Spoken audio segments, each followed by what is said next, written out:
The electronic and nuclear demarcation cooling systems will be briefly discussed in this lecture part.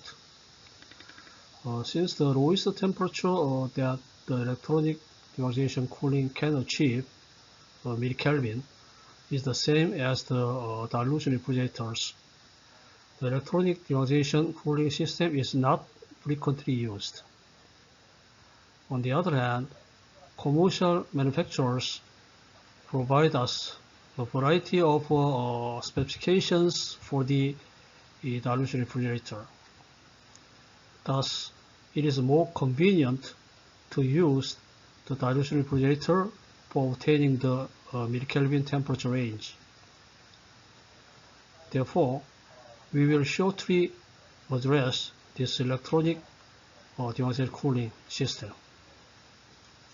However, since the nuclear demarcation cooling method is the only way to achieve the microkelvin temperature range, the nuclear demarcation cooling will be covered in more details in the subsequent lectures. We will go into great detail on the nuclear demarcation refrigerant and the thermal equilibrium process. Now let's see the electronic demarcation cooling system. The electronic demarcation cool refrigerator is depicted schematically in the figure. Helium-4 evaporator is used as a pre-cooler. So as pre-cooler, we will use the helium-4 evaporator. So that's 1 Kelvin. As a result, the magnetized process starts at 1 Kelvin. Magnetization is usually done with a magnetic field of about 1 Tesla. The initial condition for magnetization are 1 Kelvin, temperature 1 Kelvin, and the magnetic field 1 Tesla. The refrigerant is thermally insulated after the magnetization process by shutting off the superconducting heat switch. Heat switches are made of superconducting wires. We already discussed this one. When wires are superconducting, they do not conduct heat. Wires, on the other hand, can transport heat when they are in their normal metal state. Below its characteristic transition temperature, the superconducting wire becomes superconducting. Niobium titanium alloy wires, for example, become superconducting below 9 Kelvin. The wires in the pre-cooler are superconducting since the temperature is 1 Kelvin. That's 1 Kelvin. And niobium titanium, the transition temperature is 9 Kelvin, so this is connected to the pre-cooler. So without applying external field, the superconducting wire is in the superconducting state. By applying magnetic field larger than the critical field, the superconducting state can be broken. The critical field of each superconducting wire is different, about 10 millitesla. So this small magnet apply the magnetic field to the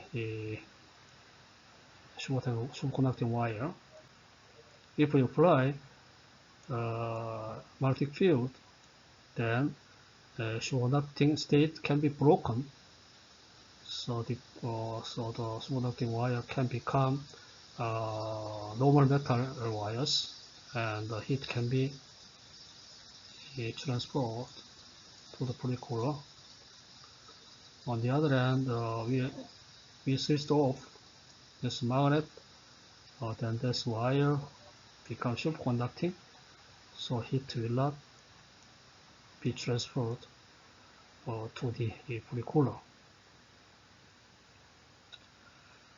The pre-cooler is connected to the refrigerant by heat switch made of superconducting wire.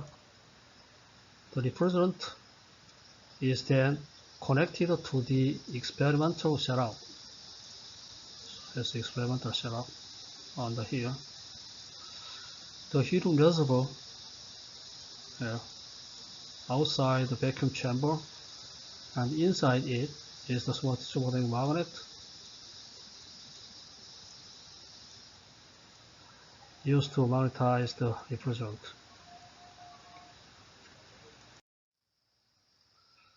Let's have a look at how this superconducting heat switch handles the cooling process. The heat generated during the magnetization of the refrigerant should be transferred to the pre-cooler for the isothermal process during the magnetization process. As a result, the heat switch should be set to on during this process, during magnetization process. To do so, we must make wires normal and so apply the magnetic field rather than the superconducting wire's critical field. The refrigerant should, however, be thermally isolated during the demagnetization process. As a result, the heat switch should be set to off. By removing the magnetic field that was applied during the magnetization process, this can be achieved. As can be seen in the figure, the superconducting wires are surrounded by a small magnet, this magnet, small magnet.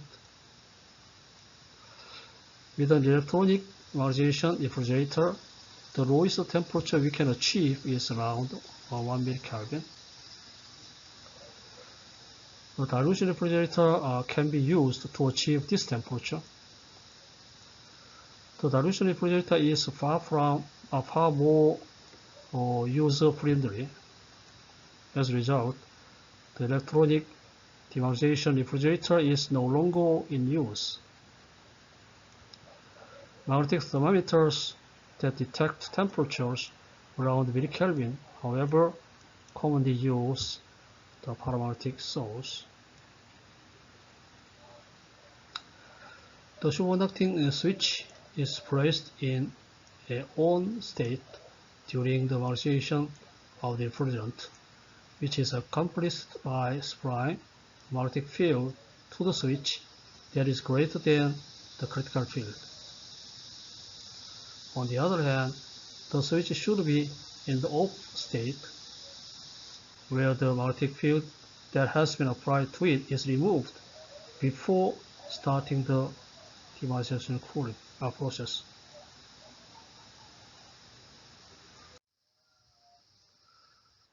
This slide shows the schematic figure of the electronic demagnetization cooling systems.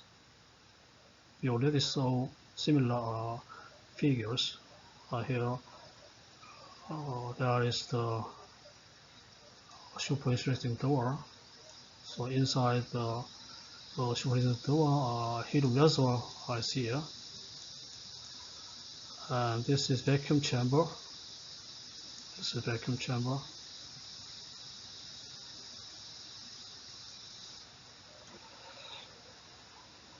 So in the helium reservoir, we have superconducting magnets, and this is a refrigerant. So we can connect the experimental setup to the refrigerant. Refrigerant is also connected to the pre-cooler via superconducting heat switch, and we also have a small magnet to apply magnetic field to the heat switch.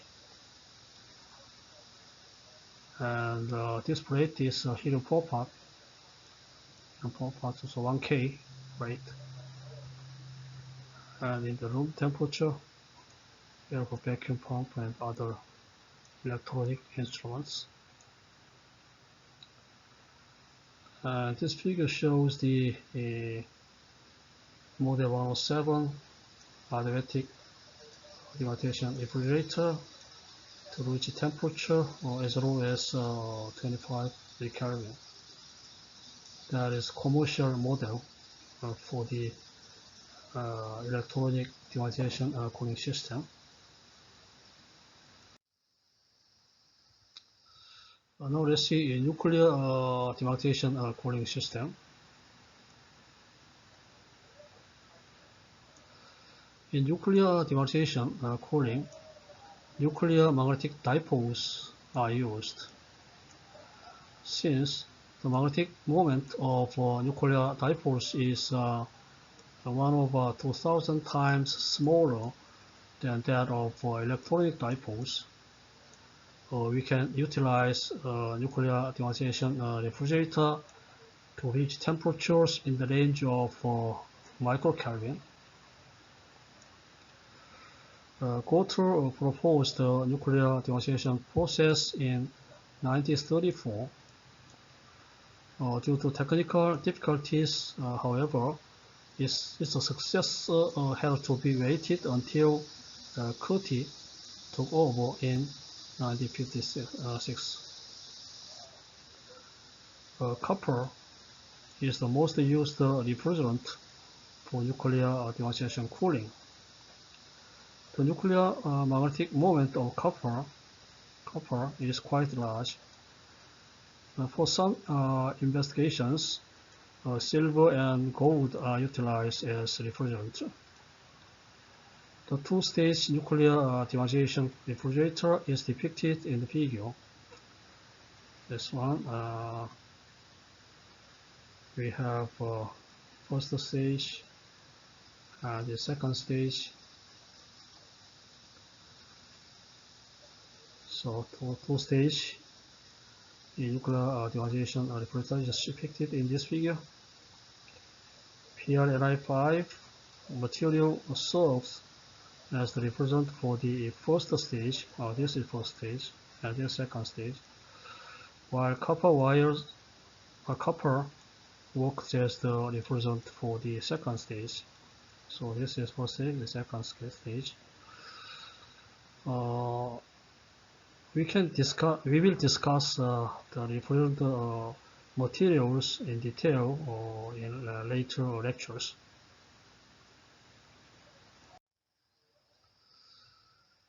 The nuclear demarcation process is depicted in the entropy diagram in the figure below.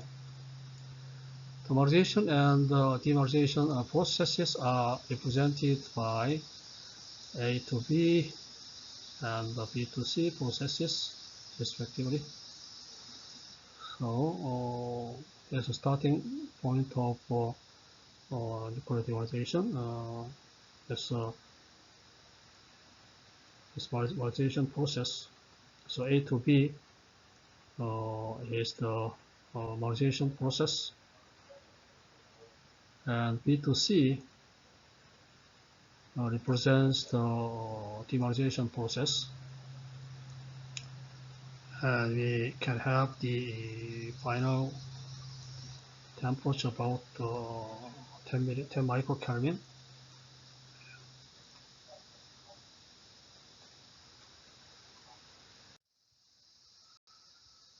Due to small nuclear magnetic moment,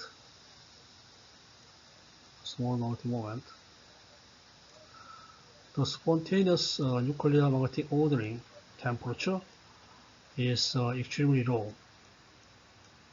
The spontaneous nuclear magnetic ordering temperature is the lowest limit temperature that can be reached by nuclear deionization cooling. The temperature at which the interaction between magnetic dipoles equals the thermal energy is identified as the spontaneous magnetic ordering temperature. The magnetic dipoles' orientations are disturbed by thermal energy. The thermal energy equals the interaction energy between dipoles as the temperature decreases. Below this temperature, thermal energy cannot prevent magnetic dipoles from aligning themselves, spontaneous alignment. That is, below this temperature, the dipole-dipole interactions cause the magnetic dipoles to spontaneously align themselves. So we call this spontaneous nuclear magnetic ordering temperature. So we can roll the temperature of represent to this spontaneous nuclear magnetic ordering temperature. Below this temperature we cannot achieve. So that is lowest temperature we can achieve by nuclear deionization cooling method. So the spontaneous nuclear magnetic ordering temperature is lowest we can achieve by nuclear deionization cooling method. The cooling process cannot be carried out below this ordering temperature since there is no entropy to be reduced. So below this temperature we don't have any entropy to be reduced. To low temperature, first we have to reduce the entropy of the system. But below this temperature, we don't have any left entropy to be reduced. So that is the lowest temperature we can achieve. The dipole-dipole interaction is expressed as this equation. The relationship E equal KB T limit, that is heat energy, right? That is heat energy, and E is the dipole-dipole interaction energy. So this is equal, then can be used to determine the spontaneous ordering temperature. Okay. The spontaneous ordering temperature is obtained as this equation, which is related to the magnetic moment square.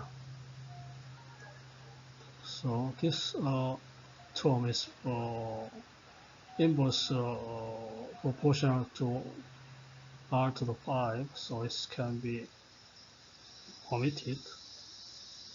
So we have the magnetic moment square. Okay. So this spontaneous ordering temperature is proportional to the square of the nuclear magnetic moment, mu square. Okay. Here, the nuclear magnetic moment mu is given as this equation. Here G is a Landé-G factor, and UN is nuclear spin, I is nuclear spin number, and UN is the nuclear magneton, respectively. The nuclear magneton, UN, is 180 times less than the electronic magneton, UB. Thus, by using the nuclear deionization cooling technique, we can achieve the lowest temperature of less than microkelvin. At present, the nuclear magnetic demonstration cooling method is the only way to achieve the in the range of the microkelvin temperature range.